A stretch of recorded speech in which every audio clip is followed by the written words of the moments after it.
Se me escucha allá atrás, ¿no? Hoy, si Dios lo permite, comenzaremos una serie de mensajes en la cual estaremos hablando de un tema muy importante para el cual todos nosotros tenemos que prepararnos en un momento dado, sin importar la edad que tengamos. Lo comenzamos a discutir no la semana pasada, sino la antipasada, cuando hablé acerca del rico necio, donde se le dijo a ese rico necio: hoy han venido a pedir tu alma, y lo que has provisto, ¿de quién será? Esa era básicamente la lectura que dimos la semana pasada, que se encuentra en el libro de Lucas. Pero en el día de hoy quisiera que me acompañasen al libro de Eclesiastés capítulo 12. Eclesiastés capítulo 12, para seguir con esta serie de mensajes y este tema que tiene que ver con la muerte. Eclesiastés capítulo 12, versículo del 1 al 8. Se encuentra después del libro de Proverbios. Vaya conmigo allí. Eclesiastés capítulo 12, versículos del 1 al 8. ¿Lo tenemos? Vamos a leer y luego oramos y pedimos la bendición del cielo. Amén. Acuérdate, dice la Biblia. Acuérdate, iglesia, acuérdate de tu Creador en los días de tu juventud, antes que vengan los días malos y lleguen los años de los cuales digas: no tengo en ellos contentamiento. Antes que se oscurezca el sol y la luz y la luna y las estrellas, y vuelvan las nubes tras la lluvia. Cuando temblarán los guardas de la casa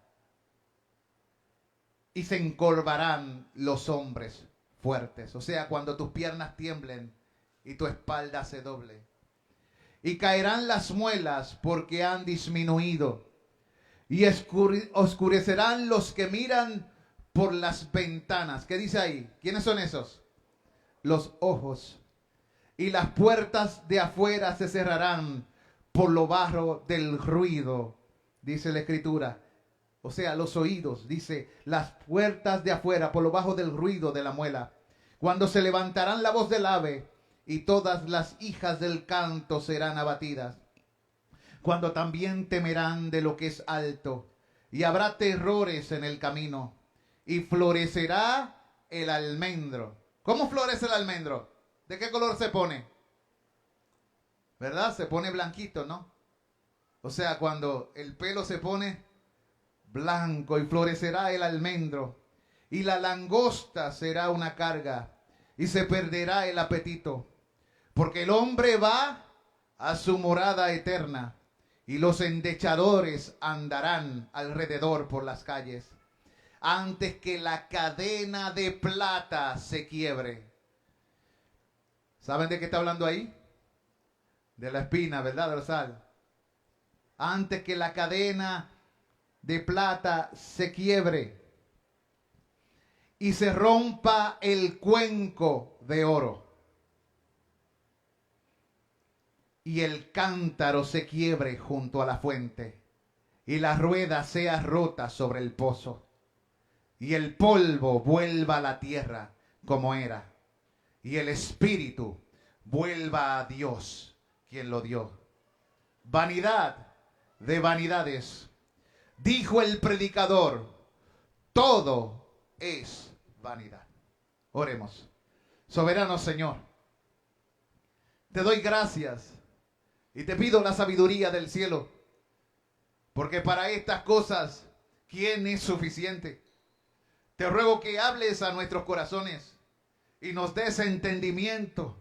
Abre nuestros ojos para contemplar tus maravillas, y nuestros oídos. Concédenos oídos para oír lo que el Espíritu dice a la iglesia. Oh Dios, pon temor y fe en nuestros corazones. Temor de Dios y fe en el Señor Jesucristo. Porque solo tú eres victorioso sobre todas estas cosas. En tus manos encomendamos nuestros tiempos, esta predicación y nuestra vida por Jesucristo nuestro Señor. Amén y amén. El título del mensaje del día de hoy se llama ¿Qué es la muerte? Y como dije, durante estas semanas, si la gracia de Dios lo permite, estaremos hablando un poco sobre la muerte. Es un tema muy importante, porque todos los días, aún mientras hablamos, cada segundo que pasa, muchas personas mueren. Y muchas pasan al otro lado, cruzan el río sin preparación. Y algunas muchas veces no saben cómo manejar la muerte de los familiares. Y tampoco saben cómo manejar su propia mortalidad. Y muchos no le dan énfasis a esto. La Biblia dice que es mejor la casa del luto que la casa de fiesta. Porque el que mira la casa de luto aprende sabiduría y adquiere lecciones para vivir bien en este mundo. Pero hay gente cuyos pensamientos no meditan en cosas profundas y se pasa la vida perdiendo el tiempo en la superficie. Y luego la muerte le encuentra sin preparación. Y eso, amigo mío, es lo peor que te puede suceder. Pero lo mejor que te puede suceder es que tú estés preparado para venir al encuentro de tu Dios. Amén. Voy a hablar un poquito antes de la muerte de lo que es el alma. En la Biblia, David, el rey David, usó los términos alma y carne para describir todo el ser. Pablo usó términos similares. Por ejemplo, en 2 de Corintios, Pablo dijo, 2 de Corintios 4:16, y leo, aunque nuestro hombre exterior se va desgastando, el interior, no obstante, se renueva de día en día. Así que Pablo habló de un hombre exterior y de un hombre interior. Y en ambos casos, la idea es que la constitución del ser humano tiene dos aspectos. El hombre exterior y visible, que es la carne y el hueso. Y el hombre interior, el alma, como la parte interior del corazón. En la Biblia, la palabra alma se usa de variadas maneras.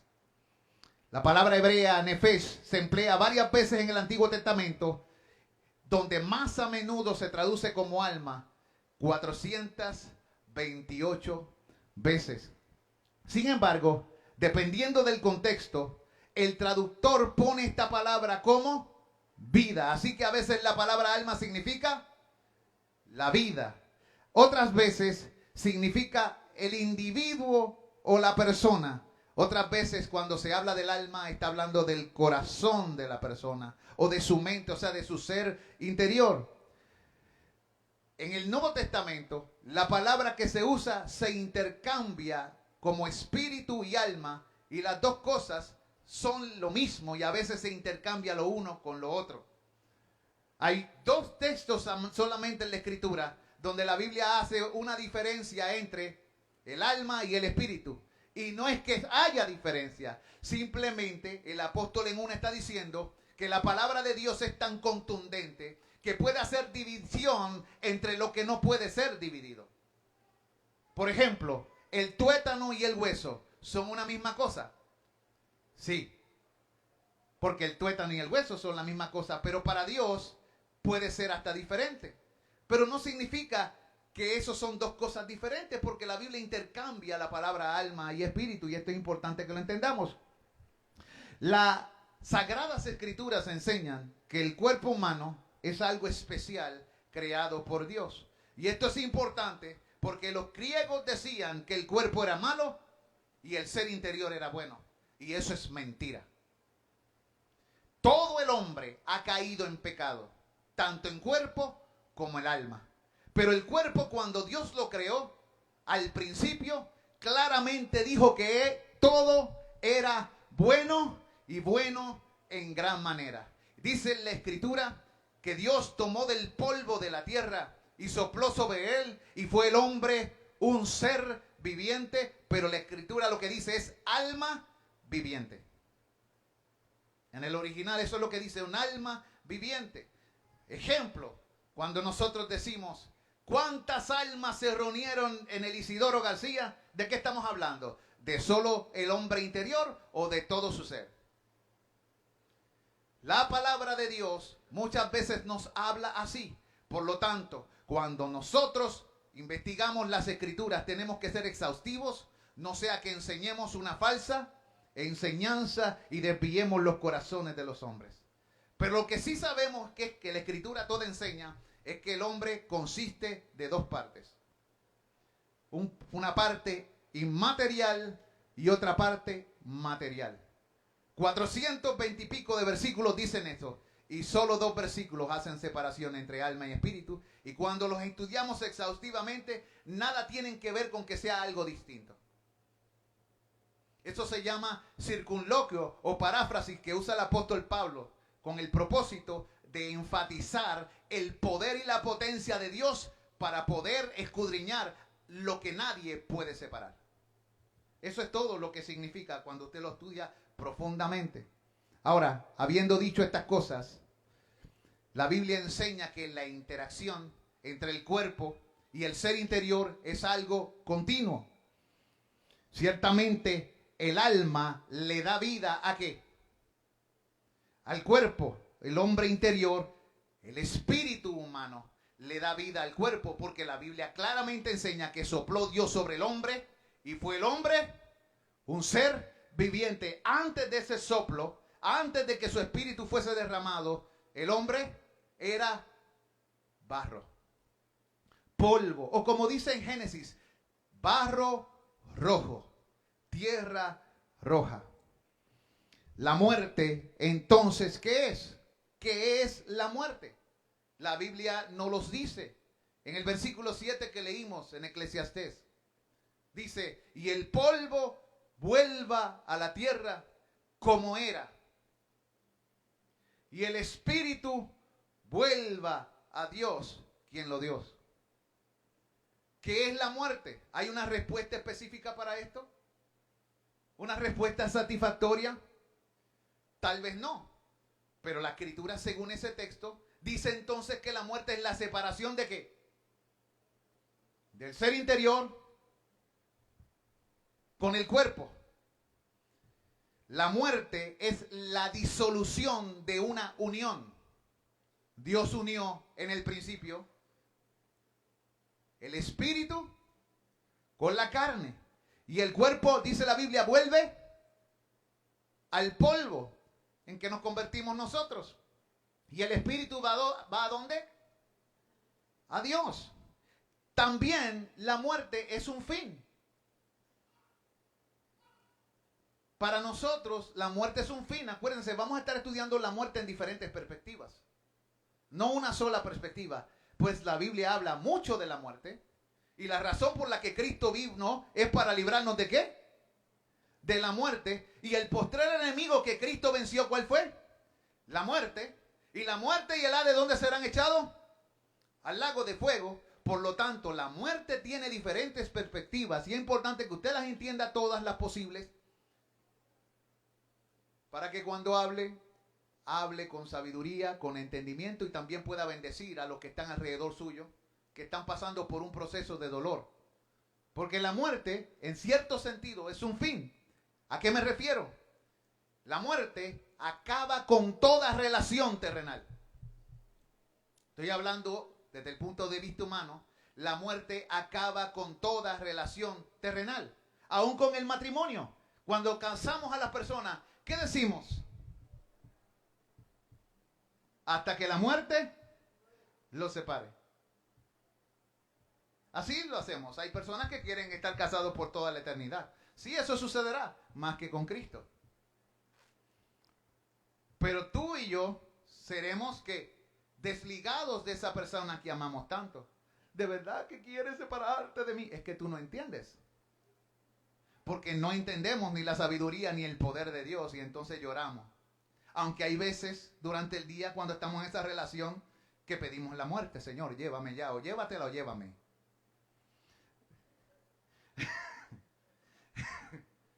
Ilumínala o elimínala, ilumínalo o elimínalo.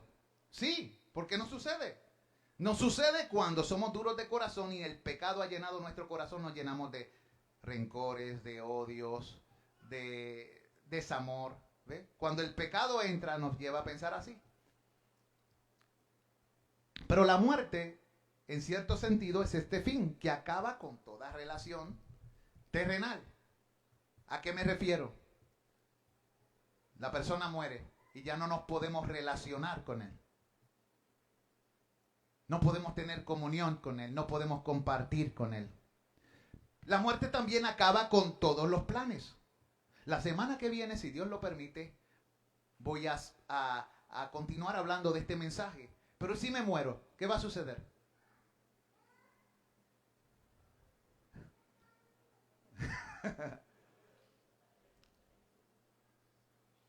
¿Entienden? Hay unos planes. Y fíjense que dije si Dios lo permite. ¿Por qué? Porque el poder de mi vida no se encuentra en mis manos. En cualquier momento, el Señor dice se acabó. ¿Y qué sucedió con mis planes? Ahora piensa en esto. ¿Cuántos planes tú tienes? ¿Cuántas ideas tienes? ¿Qué cosas quieres hacer? Y todas ellas, todos esos planes, la muerte se deshará de ellos. Mire lo que dice la Biblia en Santiago, capítulo 4, del 13 al 17. Vaya conmigo a Santiago, capítulo 4, versículos 13 al 17.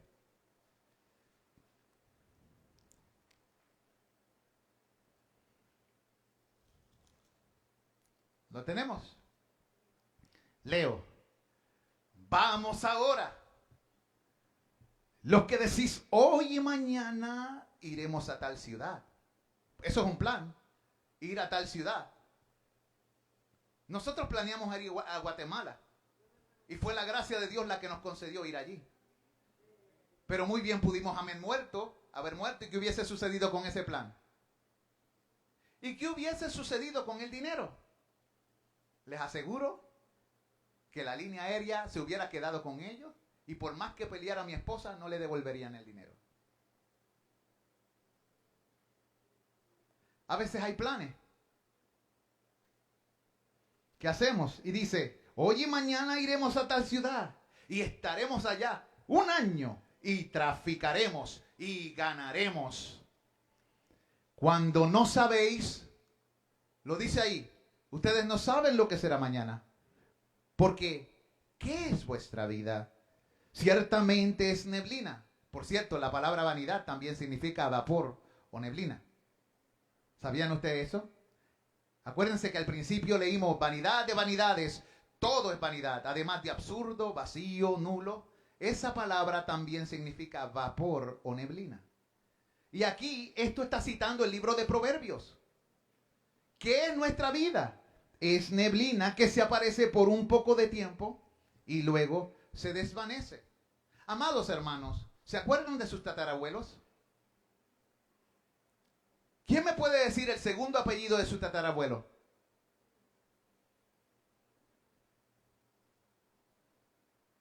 ¿Vieron? ¿Tienen recuerdos de ellos? ¿Ve lo que pasa con nosotros los seres humanos? ¿Y el abuelo de tu tatarabuelo? ¿Te acuerdas de él? ¿Tienes algo que lo registre? Posiblemente no sabes ni dónde está su tumba.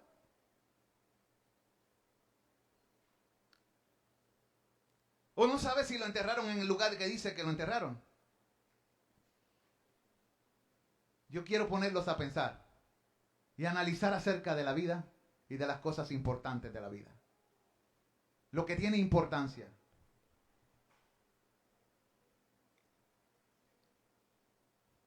El sabio dijo, el fin de todo discurso oído es este. Teme a Dios y guarda su palabra, porque esto es el todo del hombre. Mire, amado, continuando con Santiago, dice: ciertamente es neblina que aparece por un poco de tiempo y luego se desvanece. En lugar de lo cual deberíais decir: si el Señor quiere, viviremos y haremos esto o aquello. Pero ahora os jactáis en vuestras soberbias. Toda jactancia semejante es mala. Y el que sabe hacer lo bueno y no lo hace, le es pecado. A veces somos un poco orgullosos. Y el Señor quiere traernos al entendimiento de que un día volveremos al polvo. Y tu orgullo, y tus riquezas, y tus castillos, y tus empresas, y tu recuerdo, ¿dónde quedará? El único que puede perpetuar tu vida para los siglos por venir y por las edades es Dios. Por lo tanto, es importante que tú y yo lo tengamos en cuenta. Porque toda la gloria del hombre es como la hierba. Y como la flor de la hierba. La hierba se seca, dice la Biblia que el sol sale y la hierba se seca. Así es toda la gloria de los mortales. Pero la gloria que viene de Dios es una gloria inmortal. Él dijo: el mundo pasa y sus deseos ciertamente pasan, pero el que hace la voluntad de Dios permanece para siempre. Y esa es la esperanza y la fe de los elegidos de Dios. Y el conocimiento de la verdad, que es según la piedad. Y la esperanza de la vida eterna, la cual Dios, que no miente, prometió desde el principio de los siglos. Alabado sea por siempre su nombre. La muerte también desata todas las ligaduras bajo el sol. Sí. Toda ligadura. Con cualquier persona e institución. Con cualquier financiera o banco. Aún con la de tu esposa o de tu esposo. De tu padre y de tu madre. Toda ligadura. La muerte la deshace. Detiene también todo el trabajo. Una vez mueres, tu obra debajo del sol acabó. Como le dijeron al rico necio, aquel que agrandó su propiedad y dijo: oh, muchos bienes tienes, disfruta y gózate. Y el Señor le dice: necio, hoy vienen a venir a pedir tu alma, y lo que has provisto, ¿de quién será? ¿Ven, hermanos? A veces nuestra esperanza es pura tontería. La única esperanza viva, la única esperanza eterna, tiene un nombre. Se llama Jesucristo. Tenerlo a Él es tener esperanza. No tenerlo a Él es vivir sin esperanza. La Biblia dice que vivir sin Él es vivir en impiedad. Es vivir de espaldas a Él. Es no tenerlo en la noticia. Y la Biblia dice: no hay esperanza para los impíos. Ellos piensan que su esperanza será dar su último suspiro. Mas nosotros esperamos de los cielos a Jesús, a su Hijo, que nos libra de la ira venidera. Y la Biblia le llama a este Hijo, mire cómo le llama en una de las cartas de Pablo: la esperanza bienaventurada. Y continúa el título diciendo: y la manifestación gloriosa de nuestro gran Dios y Salvador Jesucristo. Y yo me pregunto si tú le conoces, si tienes esa esperanza. Tal vez has oído de Él, pero ¿le has conocido? ¿Tienes intimidad con Él? ¿Participas de su Espíritu? Porque todo aquel que es guiado por el Espíritu de Dios, este es hijo de Dios. Amados, así que detiene todo el trabajo y despoja de toda posesión. Por eso, en la semana anterior, no, la antepasada, dijimos: y lo que has provisto, aquello de lo que te nutriste, aquel plan ira, aquella plan de retiro, ¿de quién será? Hay gente que dice, voy a ahorrar para mis días. Y de repente le da una enfermedad en la vejez y tiene que gastarse todo su ahorro y todo su plan se fue ¿por dónde? Por el inodoro. Se oye chistoso, pero sucede como el nombre del perfume. Eau de toilette. Se fue por el toilet. Agua. No significa eso en francés, obviamente. De toilette. Pero suena como eso, ¿no? Por eso es importante que nuestro plan de seguro no esté basado en cosas que perecen, sino en cosas que a vida eterna permanecen. Y esas cosas solamente pueden ser dadas por el eterno Dios. Muchos de nosotros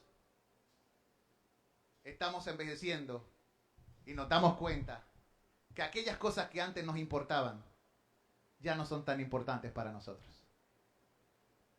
Y que aquellas cosas por las que peleamos se han vuelto una carga muy pesada. Y a veces pedimos, Señor, ¿hasta cuándo? Ven, Señor Jesús. Otros todavía están siendo engañados por las ofertas de un siglo que te ofrece cosas que perecen, porque todo pasa. Hasta que la vida se encarga ¿de qué? De destruir tus esperanzas temporales. Por lo tanto, te animo a construir esperanzas eternas. Te animo a levantar tu mirada a los cielos. ¿De dónde viene tu socorro? Tu socorro viene del Señor que hizo los cielos y la tierra. Él es el guardador de tu alma. Confía en Él. Sin embargo, la muerte también no es tan solo un fin. La muerte puede ser un comienzo. ¿Sabes? La muerte puede ser un comienzo. Esa es la tercera manera en que quiero ver la muerte en esta mañana. Pablo dice en Hebreos capítulo 9, versículo 27. Y de la manera que está establecido para los hombres que mueran una sola vez y después de esto el juicio. Voy a repetir ese texto. Y de la manera que está establecido para los hombres que mueran una sola vez y después de esto el juicio. Fíjense que entonces la muerte no se trata de un periodo de prueba, ni de la aniquilación como algunos creen, que el alma cesa de existir. Hay sectas que creen que Dios es muy bueno para castigar al hombre y lo que hace es que lo manda a un lugar donde cesa de existir y lo único que queda es el humo. El humo de su tormento fluye por el siglo del siglo. Y dicen, no está hablando de la persona, está hablando del humo. Pero me pregunto, cuando se acaba la leña, ¿qué se acaba también? Cuando se acaba la leña, se acaba el humo. Pues entonces, ¿qué significa la ilustración bíblica? ¿Por qué el Señor habla tanto de ese lugar de condenación? ¿Por qué nos dice que huyamos de la ira que vendrá? ¿Por qué nos dice que es horrenda caer en manos del Dios vivo? ¿Por qué nos habla la Biblia de la muerte eterna? O de la eterna separación, porque eso es lo que significa la palabra muerte. Separación de muerte física, separación de tu cuerpo y de tu alma. Muerte espiritual, separación de tu ser con Dios. Muerte eterna, separación de tu alma y de tu cuerpo de Dios por toda la eternidad. Es importante que entendamos esto. La gente piensa, tengo tiempo, tú no lo sabes. Eso se llama, según Santiago, jactancia. Y toda jactancia semejante es mala. Si lo has pensado, arrepiéntete. Yo lo pensé en un momento dado y me arrepentí.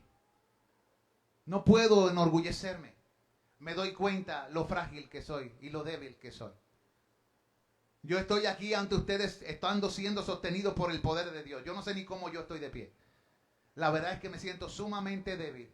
Y la razón por la que predico ahora en este momento es porque siento el poder de Dios fluyendo por todo mi ser. Pero mientras estaba allí y estaba en el suelo, me sentía tan débil. Y mientras daba la cena sentía que me iba a desmayar en presencia de todos ustedes. Pero ahora estoy aquí y digo, wow, Señor, qué maravilla. Cuando tú tocas el polvo con tu poder.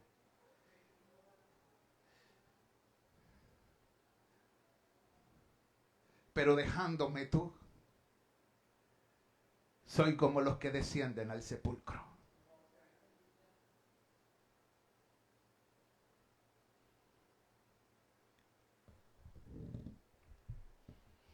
Así que no se trata de otro periodo de prueba, ni de aniquilación.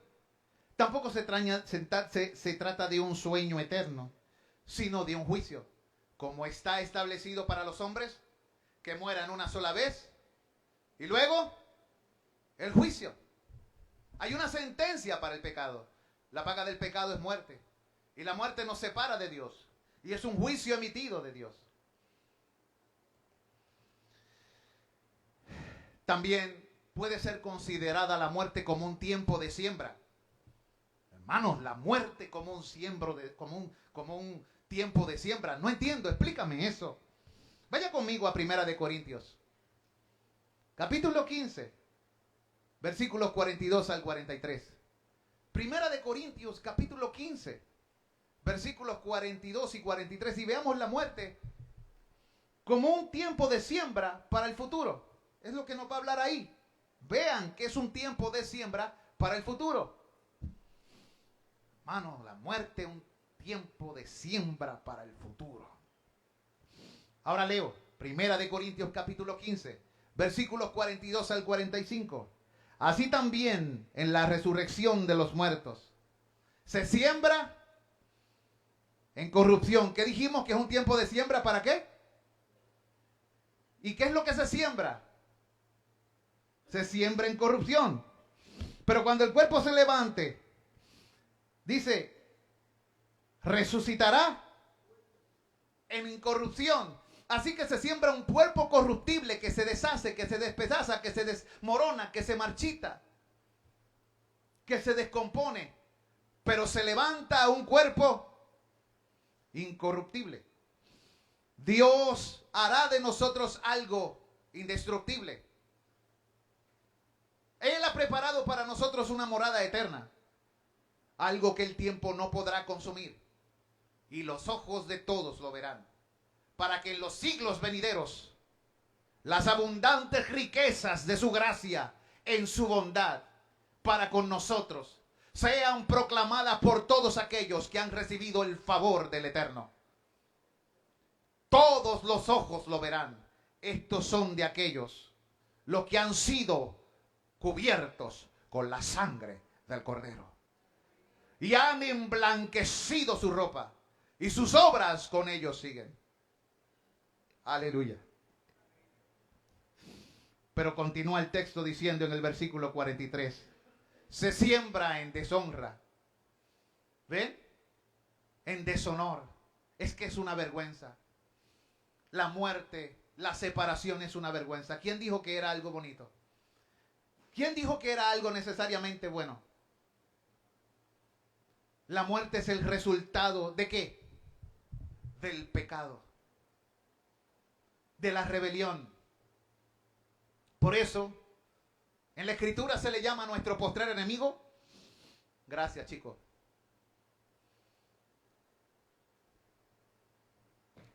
Arigato gozaimasu.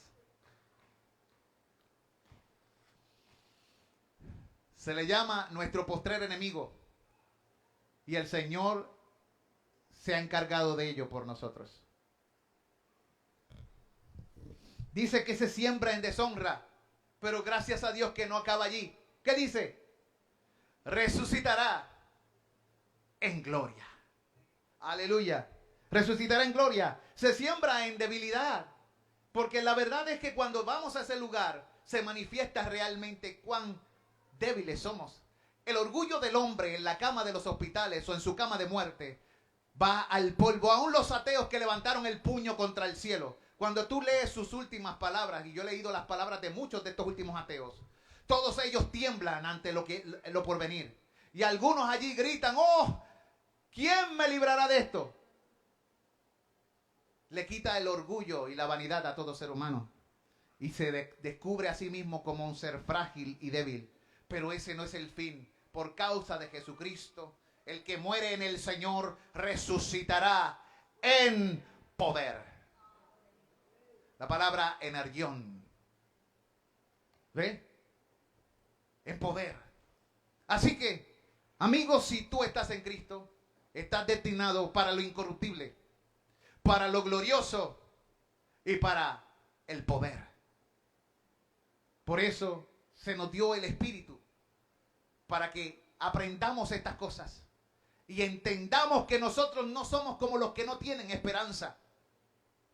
Porque el mismo Señor que levantó de los muertos al Señor Jesucristo, también nos levantará a nosotros. Aleluya. Toda semilla lleva su fruto. Eso nos enseña este pasaje. Toda semilla lleva su fruto. Es una ley bien conocida. Del mismo principio se desprende que es importantísimo la reconciliación con Dios para poder resucitar en gloria. Todas estas cosas son a través de la reconciliación con Dios. Y la reconciliación con Dios es por medio de Jesucristo. La Biblia dice que tu Hijo de Dios ha sido elegido como un reconciliador. Y que le grites al mundo, reconciliaos con Dios. Somos embajadores de Dios por medio del cual proclamamos al mundo, vuélvanse y reconcíliense con Dios. Es solo en Dios que habrá incorrupción. Es solo en Dios que hay gloria. Y solo en Dios se encuentra el poder. Porque tuya, oh Señor, es el poder. Y tuya, oh Cristo, es la misericordia. Aleluya. Amén. Wow, gloria a Dios. Si esto fuese una iglesia pentecostal, la gente estaría trepada en el techo, caminando por las paredes y brincando escaños.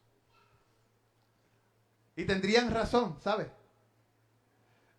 Porque estas cosas son para brincar y para saltar. Para bailar con gozo, para ser como David que brincaba Sharat. Es hermoso hablar de la muerte también como un descanso. También la Biblia habla de la muerte como un descanso, como un sueño, ¿sabe? Es otra manera en que el Señor quiso mostrarnos la muerte. Así que vemos en la muerte algo malo, pero a causa del pecado y de los pesares de este mundo, a veces la muerte se nos presenta como un descanso. En Primera de Tesalonicenses, capítulo 4, versículo 14 nos dice: porque si creemos que Jesús murió y resucitó, así también traerá Dios con Jesús, ¿a quiénes? A los que durmieron en él. ¿Para quién la muerte es un descanso? ¿Para quién la muerte es un descanso?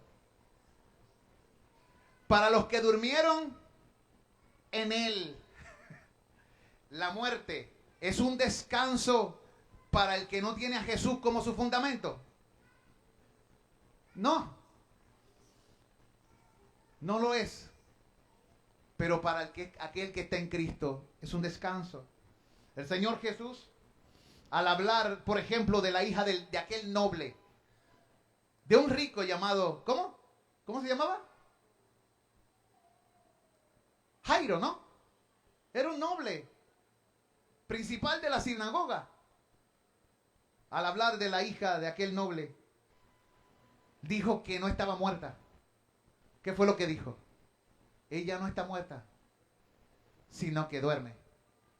Y cuando habló de Lázaro, él dijo: Lázaro duerme, mas he aquí que voy a despertarlo. Y a veces la palabra muerte se usa porque cuando alguien está allí, ¿qué es lo que parece que está haciendo? Que está durmiendo.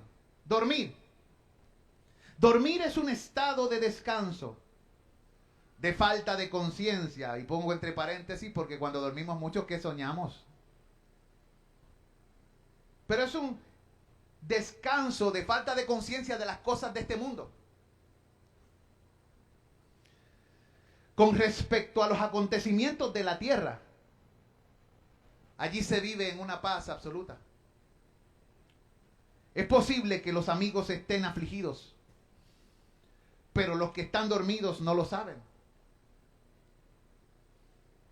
Tú puedes estar durmiendo y en ese momento tu familia entera muriendo, pero en ese momento tú estás tranquilo. ¿Por qué? Porque tú no sabes lo que está sucediendo. Tú estás dormido. Los ojos de los amados pueden estar empapados con lágrimas, pero los que han partido ni lo ven ni lo saben. No, pero es que yo vi a mi papá y a mi mamá.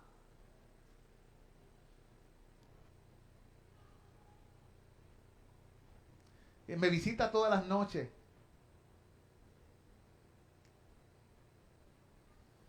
La gente no sabe lo que está diciendo. Sí, cosas se aparecen. Pero no te creas que estás viendo lo que piensas que estás viendo. Así como en este mundo es fácil engañar a los hombres y sus percepciones, el maligno puede engañar tus percepciones así de fácil. Sí, yo vi a mi abuelo cuando murió, pero lo vi cuando se lo desprendieron del cuerpo y se lo llevaron unos ángeles. Y lo vi porque Dios me abrió los ojos y porque quiso. Pero eso no es la norma. Y fue en ese momento. No, pero es que Él viene y se sienta al lado de mi cama todos los días y yo siento cuando me habla. En serio. El enemigo quiere introducirte al mundo del espiritismo. Cuando la Biblia claramente dice que el espíritu vuelve ¿a quién? Y Dios condenó a Saúl porque practicó eso. La necromancia. Yo he ido a casas de personas que ven estas cosas. Y he tenido que interceder o intervenir con esas cosas. Oye, y se parecen a los familiares.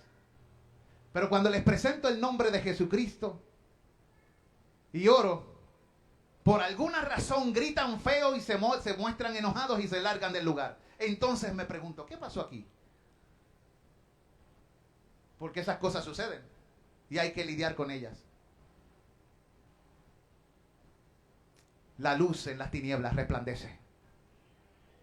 Tenga cuidado, porque el enemigo quiere poner tu esperanza en otra cosa y no en Jesucristo. Tu única esperanza será tener a Jesús. Amados hermanos, si creemos que Jesús murió y resucitó, así también traerá a Dios con Jesús a los que durmieron en Él, dice la Escritura. Los ojos de los amados pueden estar empapados con lágrimas, pero los que han partido ni lo ven ni lo saben.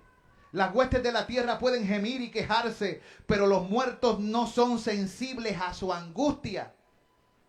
Están durmiendo, descansando de todo lo que hay debajo del sol, de todas las tareas de los vivos. Ahora, quiero hacer este énfasis porque hay una doctrina que se llama el sueño de la muerte, que predican algunas sectas también. No estoy hablando de eso. Cuando la Biblia habla de eso es que para los muertos ya no tienen parte en el mundo de los vivos. Eso es lo que está diciendo. Y para nosotros ellos duermen. El único que tiene parte en los dos mundos sin restricción, ¿quién es? Dios. Él dijo y el Señor enseñó: yo soy el Dios de Abraham, de Isaac y de Jacob. Yo soy Dios de vivos y no de muertos, porque para Él todos viven. O sea, la muerte significa separación. Tú y yo podemos separarnos y desligarnos, pero nada Nada puede separarte enteramente de quién es Dios. Ni siquiera la condenación eterna. Porque aún en el lugar de juicio, esa persona estará ligada por toda la eternidad a la ira y a la justicia eterna del Dios vivo. Pero estará separado para siempre del amor, de la misericordia, de la verdad y de los beneficios. Mientras que los que viven en el Señor estarán separados de lo que duele, de lo que enferma, de lo que hace llorar, de lo que entristece. Y para siempre estarán en un lugar de gracia, de amor, de favor, de bondad. ¿Entienden? Así que la muerte tenemos que estudiarla más profundamente para que no caigamos en el error y digamos a veces frases que yo escucho en los funerales y en diferentes lugares que yo me pregunto, ¿y esta persona se ha puesto a estudiar profundamente lo que este tema es? Todavía quedan, si Dios lo permite, varios mensajes que hablaremos de este tema. Pero déjenme terminar por hoy con lo siguiente. El último punto de hoy. Es un hermoso pensamiento relacionado con este tema y se encuentra en Eclesiastés 2. A causa de la muerte. Eclesiastés capítulo 2, completo. Esa es la asignación, léalo completo. Eclesiastés capítulo 2. Voy a leer algunos versículos salteados de ese Eclesiastés capítulo 2. Y quiero que vean lo siguiente. Versículo 11. Miré yo luego todas las obras que había hecho en mis manos, y el trabajo que tomé para hacerlas. Y aquí todo era vanidad y aflicción de espíritu y sin provecho debajo del sol. Después volví yo a mirar la sabiduría y los desvaríos y la necedad. Porque ¿qué podría hacer el hombre que venga después del rey? Nada, sino lo que ya ha sido hecho. Cuando usted lee ese capítulo 2, usted verá muchas cosas que Salomón hizo a través de su vida.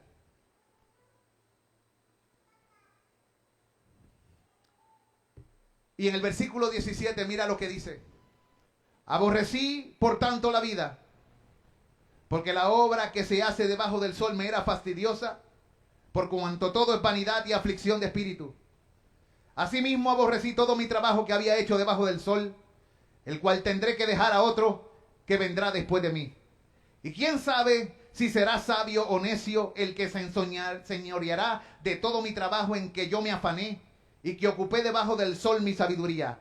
Esto también es vanidad.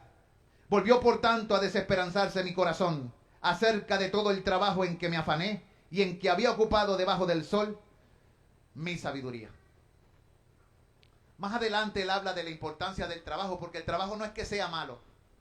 El asunto es que él se dio cuenta, ¿para quién estoy trabajando? ¿Por qué tanto esfuerzo? ¿Por qué no aproveché más para ciertos disfrutes también? En el caso de él aprovechó muchas cosas malas. Y se dio cuenta y se arrepintió más adelante. Pero quiero que noten lo siguiente. Cuando el hombre muere, es separado de la carga del cuerpo, de la fatiga y de la prueba. Cuando un ser humano muere, es separado de la carga del cuerpo, de la fatiga y de la prueba. Hace un tiempo atrás yo oré por mi esposa y el Señor me la devolvió a la vida después que ella había muerto. Hace unos años atrás. 2 veces ocurrió que ella murió y 2 veces el Señor la devolvió. Hace años atrás ella me está diciendo, Antonio, si el Señor me llama a buscar, por favor no ores que vuelva. No sabes lo difícil que es vivir desde los 15 días de nacida con toda clase de enfermedades. En todo momento. Le voy a orar a Dios para que tú no estés cerca y no te des cuenta que he muerto. Y yo vengo y le digo, yo no tengo el poder para resucitar muertos. Tú estás viva porque no era tu tiempo. Y porque Dios tenía planes adicionales contigo. Mientras no cante la gorda, como dicen en la ópera, esto no se acaba. ¿Ve? Y el Señor me la devolvió en su gracia. Me acuerdo que oré, Señor, gracias por el tiempo que me diste a mi esposa. Y la tomé del suelo, que estaba color gris y estaba así tiesa, en aquella casa donde alquilaba en casa de Sonia. Y ella estaba así, en el piso, en la alfombra. Yo la miré y estaba casi color grisáceo. Parece que llevaba tiempito. Y yo dije, Señor, gracias por el tiempo que me diste con mi esposa. Pero si me la regalas un ratito más, ¿no podrías hacer como Ezequiel, que le extendiste 15 años de vida? Gracias, Señor. Si es así, Señor, si esto es parte de tu plan, te ruego en el nombre de Jesús, y la puse de pie, recibe el Espíritu. Y el Señor, por su gracia y su favor y su poder, no el mío, me la devolvió. Pero ha sufrido mucho en todo este tiempo. Pero cuando el Señor nos lleva, también ha aprendido mucho en este tiempo. La verdad es que ella no sabía lo que sabe, ni conocía al Señor como lo conoce. Ese tiempo ella ha aprendido a conocer y amar al Señor como nunca antes en su vida. Ve, Dios no tenía planes con ella, todavía no era su tiempo.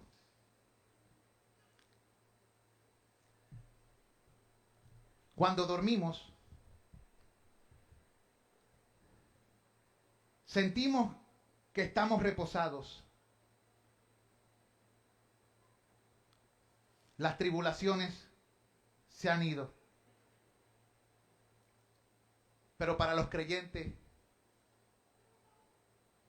la muerte significa abrir los ojos y verdaderamente despertar. Veré tu rostro en justicia cuando me levante a tu semejanza.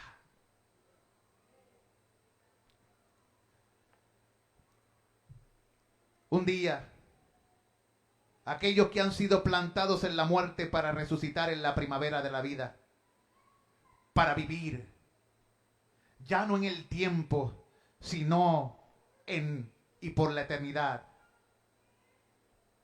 en la victoria eterna.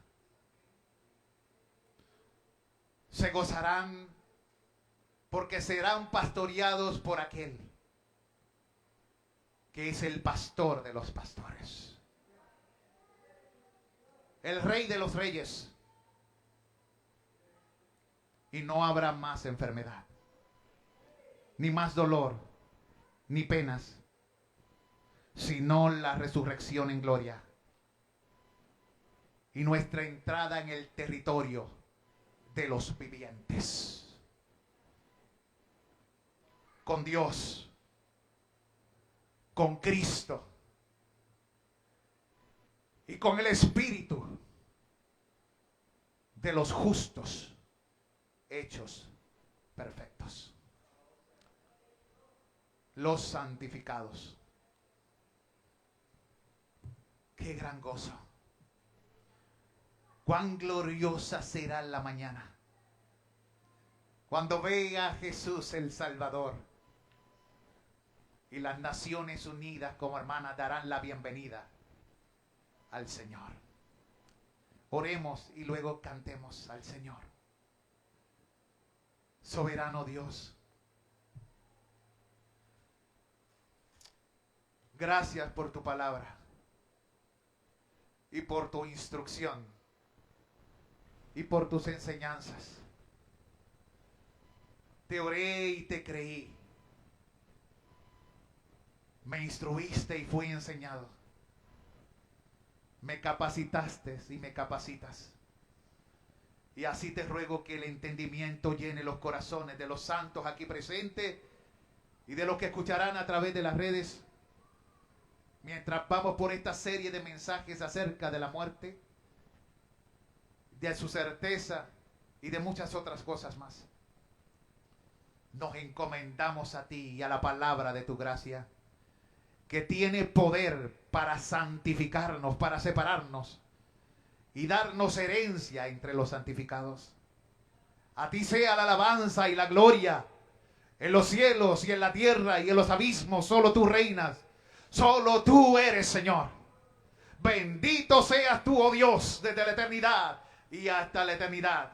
Y bendito sea el nombre de tu Hijo Jesucristo y tu glorioso Espíritu que hace morar en tu pueblo. Bendice a cada uno de los que se han dado cita y a los que nos han escuchado y nos escucharán.